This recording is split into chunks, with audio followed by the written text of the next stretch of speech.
Líderes do alto escalão da defesa americana estão em Porto Rico, dias após os Estados Unidos enviarem 10 aviões de guerra para a região do Caribe. Enquanto isso, a Venezuela reforçou a presença militar em 5 estados no norte do país. Por isso que a gente falou que aqui a tensão é outra, né? Priscila Yazbek, muito boa tarde para você. Aqui a escalada vai além da retórica, esses movimentos aí de equipamentos militares são um sinal claro de que a coisa está mais difícil do que se imaginava. Boa tarde, bem-vindo.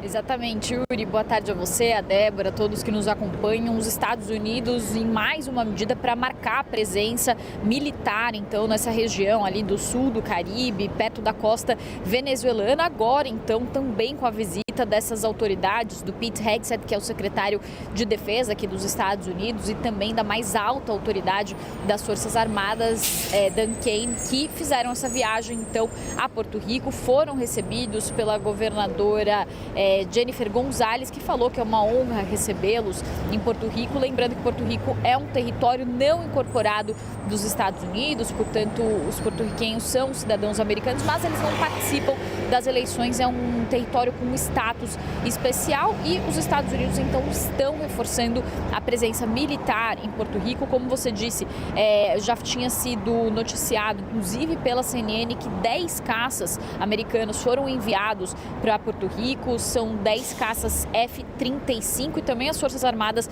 americanas fizeram alguns treinamentos no final de semana em Porto Rico, de acordo com um comunicado que foi divulgado à imprensa. E isso aconteceu, claro, depois daquele ataque que foi feito na terça-feira a uma embarcação que estava no mar do sul do Caribe, inclusive com Donald Trump dizendo que esse ataque deixou 11 terroristas mortos, alegação que inclusive o governo de Nicolás Maduro nega, dizendo que não necessariamente essas pessoas eram terroristas ou tinham alguma ligação com o narcotráfico. Também uma operação que foi condenada por alguns líderes internacionais, como Gustavo Petro da Colômbia, que disse que desde sempre a Colômbia, por exemplo, combate esses narcotraficantes sem eliminar essas pessoas que estão nessas embarcações. Então foi uma operação muito questionada.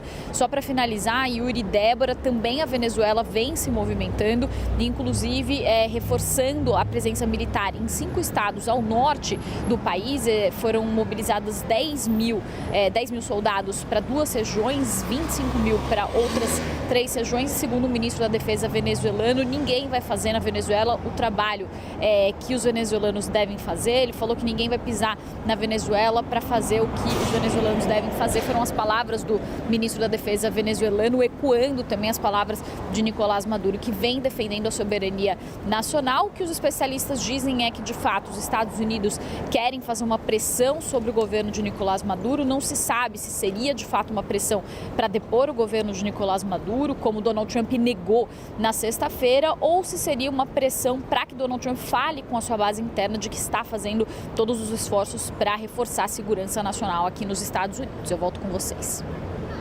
Obrigada, Priscila Yazbek, pelas informações, falando com a gente direto dos Estados Unidos.